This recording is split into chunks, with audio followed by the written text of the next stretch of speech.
400 बता रहे हैं हमें हिंदुस्तान कॉपर पर राय। जरा पहुंचते हम श्रीकांत जी के पास। श्रीकांत जी, स्वागत है आपका, बताएं sir. Anil ji, good afternoon.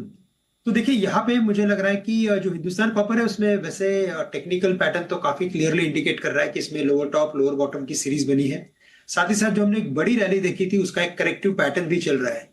अगर ये करेक्टिव पैटर्न अगर और कंटिन्यू होता है, और जैसे लगता है कि शायद हो सकता है क्योंकि इसने अपने प्रीवियस स्विंग लो को तोड़ा है, तो मुझे लगता है कि ये स्टॉक वापस से एक बार 240 और 230 के रेंज में आ सकता है।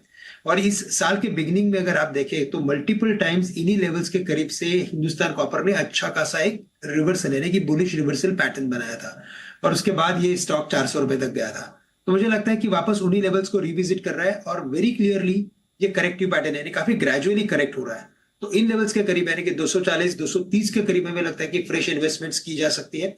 करंट लेवल्स पे मुझे लगता है कि पार्शियली हम इन्वेस्ट कर सकते हैं, लेकिन अगर लंबी अवधि का नजरिया है तो then start buying gradually at current levels, more on dips.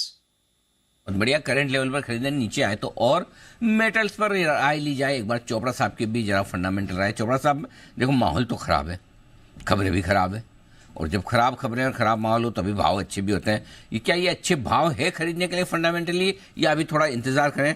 Your all time favourite Hindalco sir. Sir देखिए, हिंडाल्को हो, वेदांता हो, हिंदुस्तान कॉपर हो, टाटा स्टील हो, जो दिग्गज कंपनी है, मुझे लगता है लॉन्ग टर्म में यदि देखें तो हम मेटल बुल रन में हैं।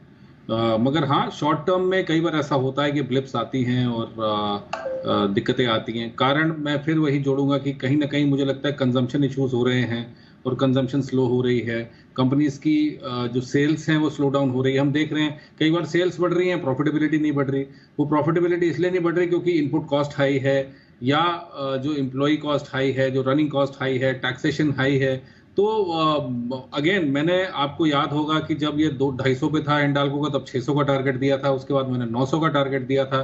अब मैं बोलता हूँ हिंडाल्को जैसा कंपनी जिसने इतना शानदार रिजल्ट दिया, 1200 का टारगेट भी इसमें संभव है। और मुझे लगता है कहीं ना कहीं ये सारी की सारी दिग्गज कंपनीज है जिनका भी हमने नाम लिया। और जैसे आपने कहा अनिल जी कि ये जब आपको सब कुछ बुरा लगता है तो वो अच्छा टाइम होता है लेने के लिए। यदि हिंदुस्तान कॉपर जैसा स्टॉक आपको 250 के रेंज में मिल रहा है तो मुझे कहीं से कहीं कोई बुराई नहीं लगती कि इसमें आप अपने 100 रुपए में से 25 रुपए 30 रुपए अभी लगा दें। हिंडाल्को जैसी कंपनी आप गिरावट में खरीदें, या टाटा स्टील आप 140 पे 145 पे खरीदें, कहीं कोई दिक्कत नहीं है। ये अच्छी कंपनीज हैं, और अच्छी कंपनीज आपको बुरे टाइम में ही नीचे मिलती हैं, आपको अच्छे टाइम में कभी नीचे नहीं मिलेंगी। तो इकोनॉमी भी रिवाइव कर जाएगी। कई बार होता है, कोर्स करेक्शंस होते हैं, इकोनॉमीज ऊपर नीचे होती हैं, बट ये companies overall they will figure out कैसे ऊपर जाना है। अच्छा करेक्शन देख चुके हैं लगभग। अगर आप हिंदुस्तान कॉपर की बात कर रहे हैं, 410-20 का मैं हाई देख पा रहा हूं और आज आपको 260 के लगभग मिल रहा है, तो बहुत अच्छे करेक्शन के बाद आई थिंक अगर ये 250 के रेंज में मिलता है तो बहुत ही अच्छा बाय होगा हिंदुस्तान कॉपर के। तो ये है आपके लिए राय मेटल शेयरों पर आती हुई चोपड़ा साहब की तरफ से।